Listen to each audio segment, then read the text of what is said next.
Hello dear students, in today's lecture we are going to see 2 points from this chapter. First is fuse and the other is precautions while we are handling electronics equipments. Okay students, so let us see the first point, that is fuse. ही जी fuse असते, आपण प्रत्येक सर्किटचा हा एक important असा part असतो. आपल्या डोमेस्टिक सर्किट असेल किंवा इंडस्ट्रियल सेक्टरसाठी असणारं सर्किट असेल, फ्यूज ही ह्या प्रत्येक सर्किटमध्ये प्रेझेंट असतेच. त्याचा एक स्पेसिफिक असा इम्पॉर्टंट रोल आहे आणि तो रोल तुम्हाला एक जनरल नॉलेज म्हणून माहिती असणारच आहे. थोडासा डिटेल पार्ट आपण इथे एक्झाम पॉईंट ऑफ व्ह्यू किंवा हे अजून additional knowledge point of view आपण हे बघतो आहे. सो आपण याच्या आधीच्या लेक्चरमध्ये इलेक्ट्रिक सर्किट शिकताना बघितलेलं होतं की जेव्हा इलेक्ट्रिसिटी बोर्डकडून आपल्याकडे येते, म्हणजे either from pole or from underground wires. So त्या पोलवरती एक फ्यूज, हा त्या इलेक्ट्रिसिटी बोर्डचा फ्यूज एक प्रेझेंट असतो. त्यानंतर जेव्हा ती इलेक्ट्रिसिटी आपल्या डोमेस्टिक सर्किटमध्ये एंटर करते, पहिल्यांदा असतो मीटर. इलेक्ट्रिसिटी आपला जो मीटर असतो की ज्याच्या थ्रू आपण कन्झम्पशन ऑफ इलेक्ट्रिसिटी काउंट करतो, त्या मीटरनंतर जो येतो तो फ्यूज आणि डिस्ट्रीब्युशन बोर्ड असतो. बरेच ठिकाणी आता जे नवीन टेक्नॉलॉजी झालेली आहे तिथे आपण फ्यूज बरोबरच आपलं जे MCB असतात ना, मिनिएचर सर्किट ब्रेकर्स, सो ते देखील यूज करतो की जे हाच सेम रोल परफॉर्म करतात. स्टुडंट्स, हा जो फ्यूजशी रिलेटेड पार्ट आहे तो आपण परत पुढे 10th स्टँडर्डमध्ये देखील शिकणार आहोतच. ओके, सो आता बघू हा फ्यूज काय स्पेसिफिक रोल परफॉर्म करतं in the electric circuit.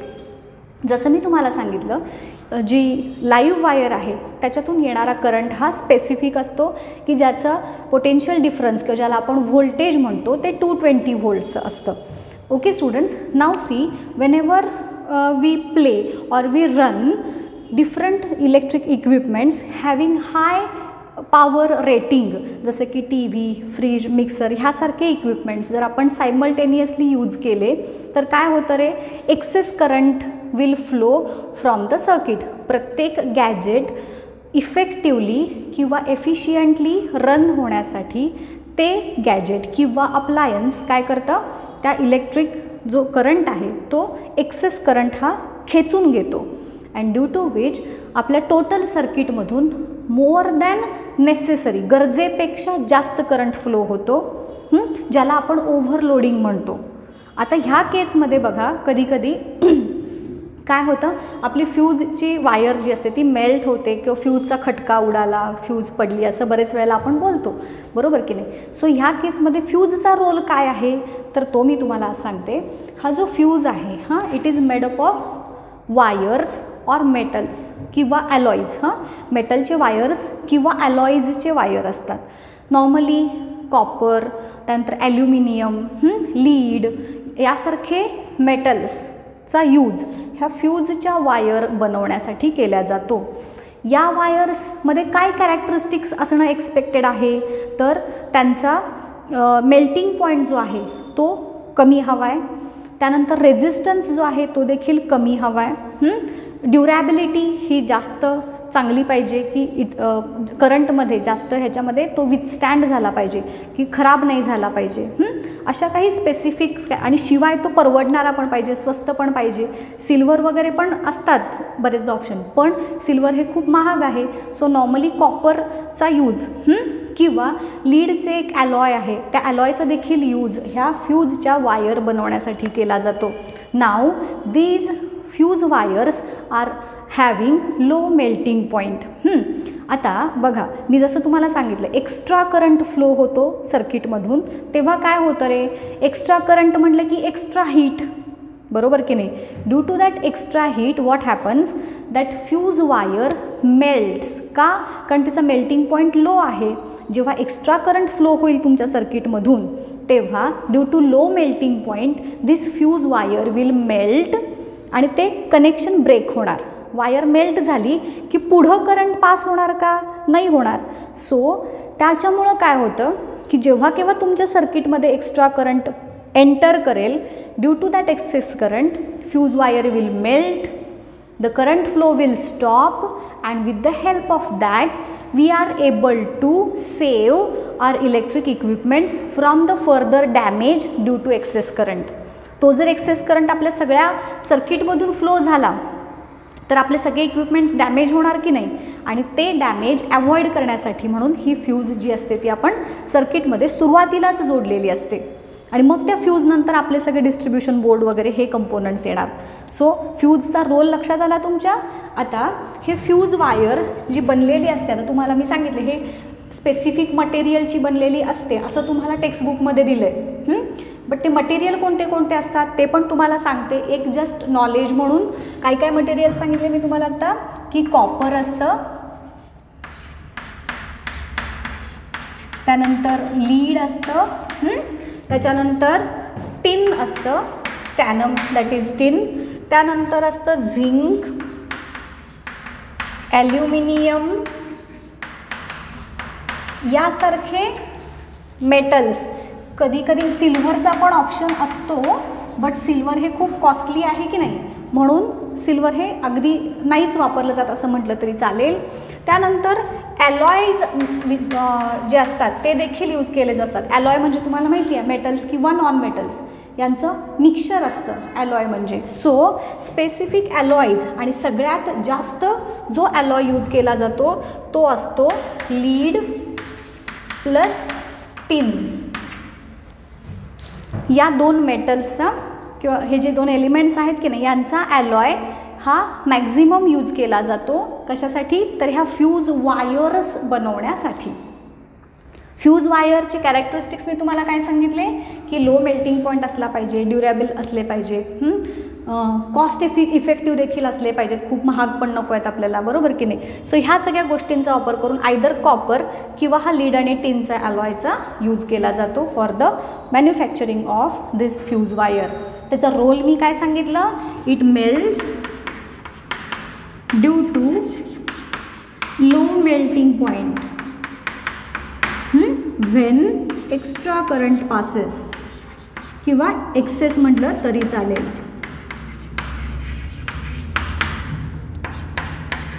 passes through the circuit, and due to this it can save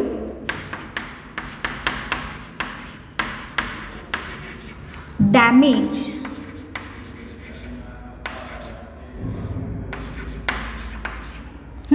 आपले जे इलेक्ट्रिक इक्विपमेंट्स आहेत त्यांचे कॅन सेव्ह फ्रॉम डॅमेज असं म्हणून.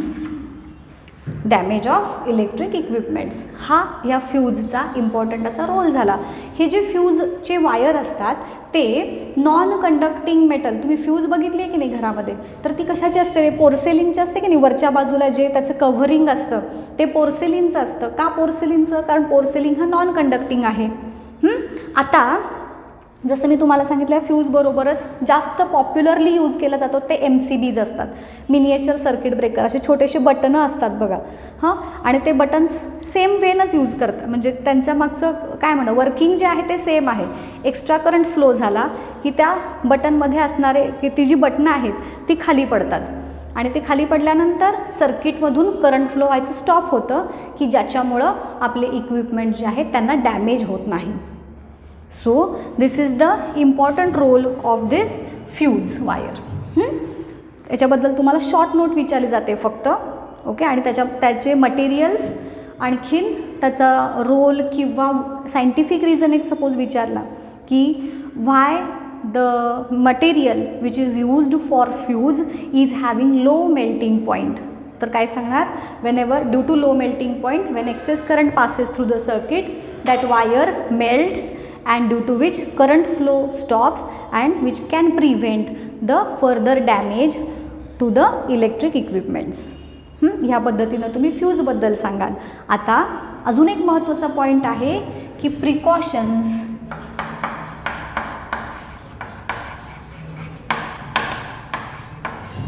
while handling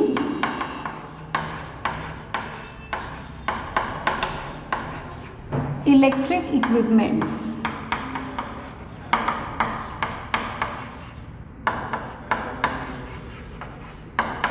ॲक्च्युली स्टुडंट्स हा पार्ट तुम्ही सिलेबस म्हणून किंवा एक्झामसाठी म्हणून असा स्टडी करू नका. हे आपल्या डे टू डे लाईफसाठी खूप इसेन्शियल असं नॉलेज आहे की जे तुम्ही नेहमी त्याचं फॉलो केला पाहिजे. आता आपण बघा, नॉर्मली जेव्हा आपण एखादं इलेक्ट्रिक इक्विपमेंट हँडल करतो, काय काय आपण काळजी घेतो तेच इथं लिहायचं आहे. सो परत इथं कुठेही पाठांतर करायची गरज नाही आहे. एक्झाममध्ये ह्याच्यावरती 3 मार्क्सचा क्वेश्चन विचारला जातो, तेव्हा तुम्ही काय काय लिहिणार रे. आपण जे करतो, समजा टी व्ही लावायला सांगितलं आहे आपल्याला किंवा मिक्सर आपण यूज करतो आहे, आपण असं करतो का रे की हात धुतो आहे समजा आणि आईनं सांगितलं जा जरा ते मिक्सर यूज कर किंवा जा जरा टी व्ही लाव, तर आपण ओल्या हातानं कधी टच करतो का रे ती बटन्स. नाही. का नाही करत. Because that water is conductor of electricity, की ज्याच्यामुळे आपल्याला चुकून शॉक लागण्याची शक्यता असते. किंवा समजा प्लगमधून आपल्याला एक वायर काढायची आहे आणि तिथं दुसरं काहीतरी जोडायचं आहे, त्यावेळेला आपण कशा पद्धतीनं प्रोसेस करतो. आधी ते प्रॉपरली धरतो आणि ते जे सॉकेट आहे त्याला व्यवस्थित प्रेस करून आपण रिमूव्ह करतो. वायर धरून ओढतो का रे कधी. नाही करत. सो हेच सगळ्या ज्या गोष्टी आहेत त्या आपल्याला इथे लिहायच्या आहेत. एखादं इक्विपमेंट हँडल करत असताना आपण generally rubber sold shoes use करायचे. बघा, जे इलेक्ट्रिक गॅजेट्स दुरुस्त करायला माणसं येतात ते रबरी चप्पल किंवा रबरचं मटेरियल, रबराचे ग्लोव्ज अशा प्रकारचे सबस्टन्सेस यूज करतात. का. कारण ते इन्सुलेटिंग आहेत, की ज्याच्यामुळं आपल्याला शॉक बसण्याचे चान्सेस हे कमी असतात. समजा एखाद्या पर्सनला शॉक लागला असेल आणि तुम्हाला त्याच्यापासून बाजूला काढायचं असेल, तर तेव्हा आपण काय करणार की आधी बघायचं एखादं इन्सुलेटिंग मटेरियल जसं की लाकूड आहे, तर ते मटेरियल जर आसपास असेल तर त्याच्या थ्रू त्याला बाजूला करायचा प्रयत्न करायचा. आपण डायरेक्टली टच करायचं का रे त्याला. नाही. काय होईल जर आपण त्याला डायरेक्टली ओढून बाजूला करायला गेलो. आपली पण बॉडी कंडक्टर आहे, बरोबर की नाही, की ज्याच्यामुळे आपल्याला पण शॉक लागण्याचे चान्सेस असतात. सो अशा काही प्रिकॉशन्स आहेत की जे आपण घेणं गरजेचं आहे जेव्हा केव्हा आपण एखादं इक्विपमेंट हँडल करत असतो. सो त्याच इथे सूचना थोडक्यात आपण बघूयात काय आहेत. पहिली जी प्रिकॉशन आहे त्याच्यात आपण काय लिहूयात की डू नॉट पुल. आत्ता जे जे सांगितलं तेच आपण इथे लिहायचं आहे. Wire while removing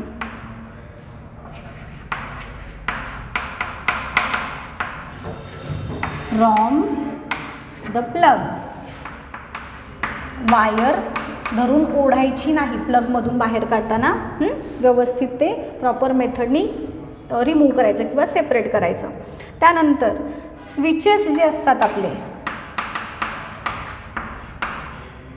switches should be at height from ground level म्हणू आपण. याच्या मागचं कारण काय रे. स्विचेस किंवा आपले स्विच बोर्ड्स जे असतात ते जमिनीपासून थोडेसे वरती असावेत. काय बरं कारण असेल त्याच्यामागे. आपल्या घरी लहान मुलं असतात आणि ती खूप क्युरियस असतात. जिथं तिथं जे दिसेल त्याला त्यांना हात लावून बघायचं असतं काय असतं. आणि अशा वेळेस एखादी दुर्घटना होऊ नये ती अवॉइड करण्यासाठी म्हणून आपले हे जे स्विच बोर्ड्स वगैरे आहेत ते एका स्पेसिफिक हाईटवरती असावेत, अगदी जमिनीलगत शक्यतो नसावेत. त्यानंतर अजून काय सांगू शकतो आपण की सपोज एखादं इक्विपमेंट आपण क्लीन करतोय. मला मिक्सर स्वच्छ करायचं आहे, मिक्सर यूज करताना काहीतरी सांडलं आहे आणि मला ते स्वच्छ करायचं आहे, तर आपण कसं करतो. बटन ऑन ऑफ करणार, ते प्लगमधून ते बाहेर काढणार सॉकेटमधून आणि मग आपण क्लीन करायचं. ही प्रॉपर मेथड आहे. सो ते एक आपण इथे मांडू शकतो की switch off the current supply while cleaning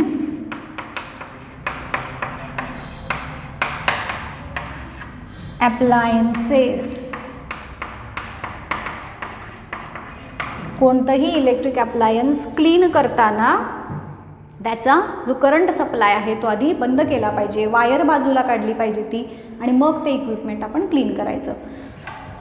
एखादं इक्विपमेंट हँडल करताना ओल्या हाताने त्याला कधीच टच करायचा नसतो. हे देखील एक काळजी आपण घेतली पाहिजे. बरेचदा असं हात झटकतो आपण ओले, काही प्रत्येक वेळेसच काही होतं असं नाही, but to avoid accident avoid करण्यासाठी आपल्याला ह्या काळजी घ्यायच्या आहेत. सो ती एक इथं आपण मेन्शन करूया की हँडल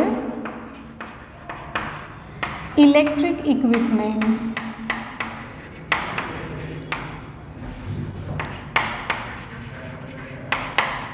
विथ ड्राय हँड्स, कोरड्या हाताने त्याला हँडल करायचं.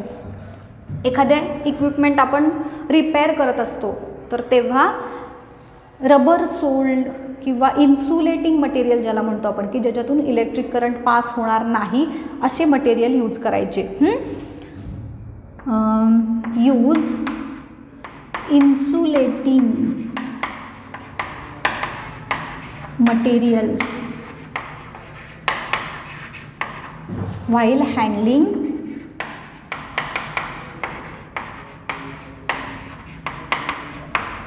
इक्विपमेंट्स किंवा अप्लायन्सेस किंवा गॅजेट्स, काहीही तुम्ही म्हणू शकता. हां,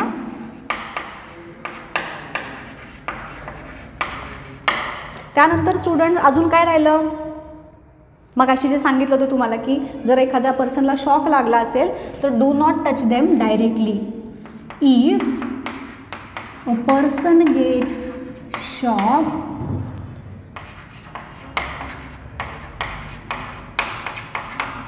do not touch directly.